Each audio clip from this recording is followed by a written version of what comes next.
Om Shanti, how are you? So it's been 3 days since the deadly earthquake of Turkey, and more than 11,000 deaths have been reported so far, and more than 8,000 people were rescued. So many miracles are happening, that many babies and toddlers are being rescued alive while their family members are completely dead due to this earthquake. So that shows the power of purity of the kids that protects them.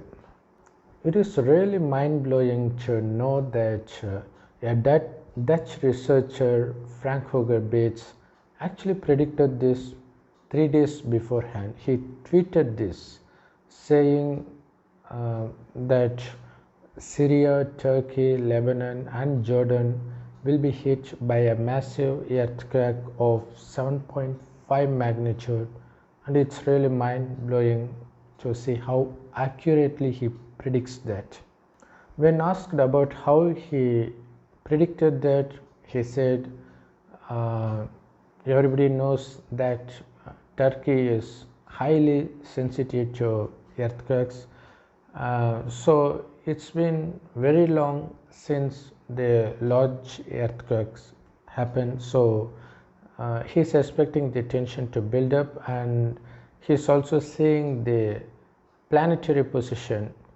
So he was actually comparing the previous major earthquakes and the planetary positions during those times, and he is predicting that according to the present planetary positions and moon, that such dangerous and deadly earthquake is bound to happen in those four places, and it actually happened.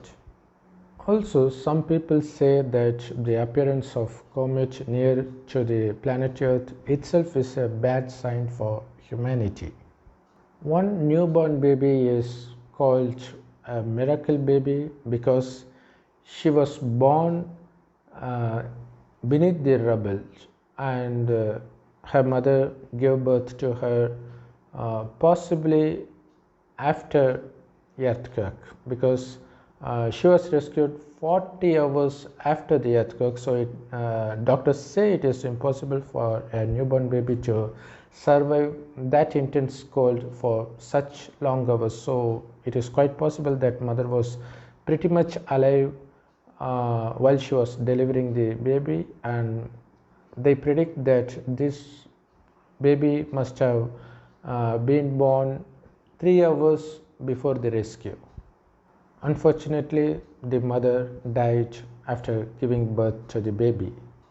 A woman was seen crying near the uh, near the building collapse, and she was saying that all her family members are trapped inside the building, and she's been waiting for 40 hours, but nobody came to help her, and they're not professionals to rescue them on their own. We are seeing such cries, especially in Syria, where it is really hard for the rescue team to reach the place because of the bad roads due to the ongoing conflict for the past 12 years in Syria. Millions of people are left homeless, and even for the ones who have home, they are really afraid to enter home after seeing earthquake after earthquake for the past 2 days. In the epicenter, almost all houses are shattered in the town, and in some places, uh, many homes are shattered except for one house, and in some other places, we see all houses remain stable except for one house, for which they blame it on the poor construction. It's really emotional to see men and women waiting for their family members to be rescued. They have that hope still lingering on. In one particular collapsed building, they keep hearing multiple voices of multiple persons, but still it is very difficult for them to search and rescue them.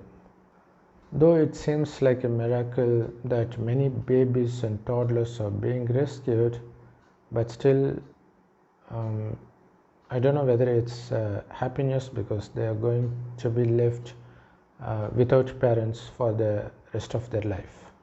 This can happen to any of us in other countries as well. So it is better to teach our kids to have faith in God and to start remembering God and to be patient to whatever happens around them.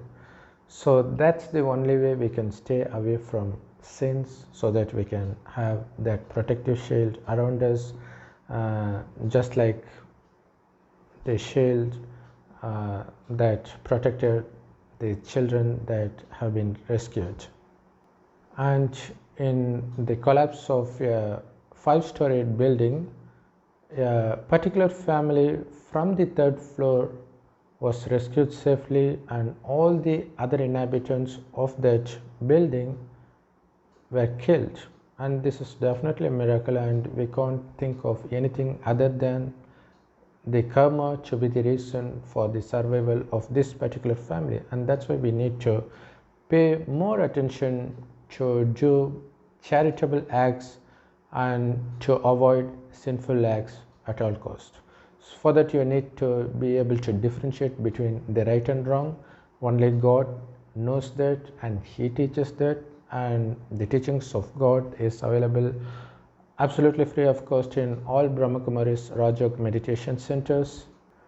Also, that direct knowledge of God called Murli is available in the websites in all languages. So you can Google it for yourself, and please start taking the knowledge. And the essence of that knowledge is to consider yourselves to be the soul that shines like a tiny star in between the eyebrows, and to remember God, who also shines like a tiny star in the golden red colored light world called the soul world.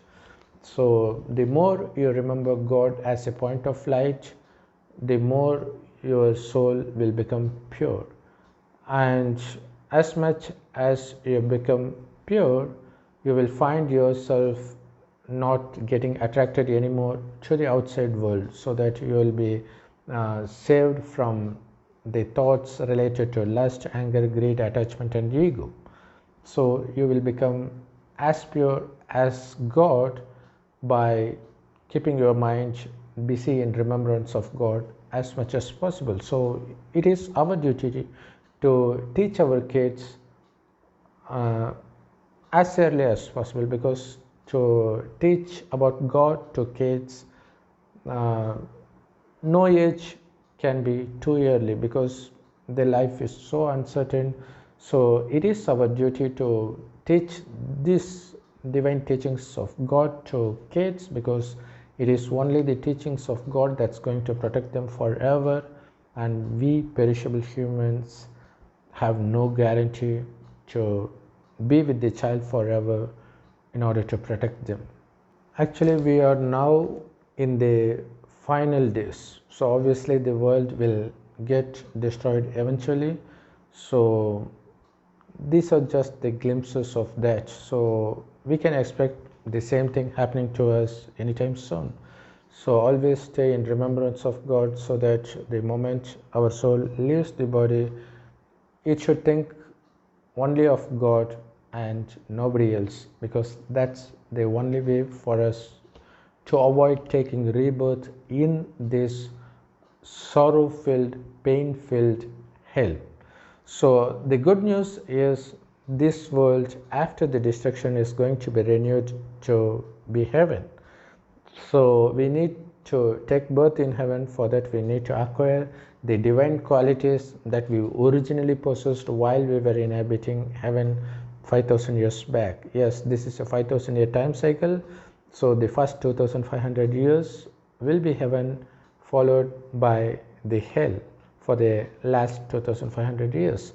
The reason heaven gets converted to hell is because While we were in heaven, we were absolutely soul conscious. We considered ourselves to be the souls that operates this body, and also we see others as souls, so that we did not get attracted to the external beauty of humans, so that we didn't have a trace of lust, anger, greed, attachment, or ego for the first 2500 years, which is why we were blessed with uh, peace, blissfulness, and wealth. We were as wealthy that we lived in houses made of golden bricks, so that you can imagine for yourself the kind of wealth we possessed in the beginning. The reason we have lost everything gradually is because we become body conscious after first 2500 years. So that's how we became slaves for the sensual pleasures, thereby we became slaves for the five vices: lust, anger, greed, attachment, and ego. And out of these five vices, we have started committing sin after sin, which accumulates to a large load, so that we have no escape from facing the consequences of the sin. But God comes to show us the way to escape the consequences of sin by washing away our sins, by remembering God as a point of light as much as possible. So this is the only way. It is us who committed those sins. So it is our responsibility to wash those sins by being in remembrance of God. So share these teachings to everybody as much as possible, so that they can be saved from these unexpected natural calamities when that happens. Om Shanti. Thanks for watching.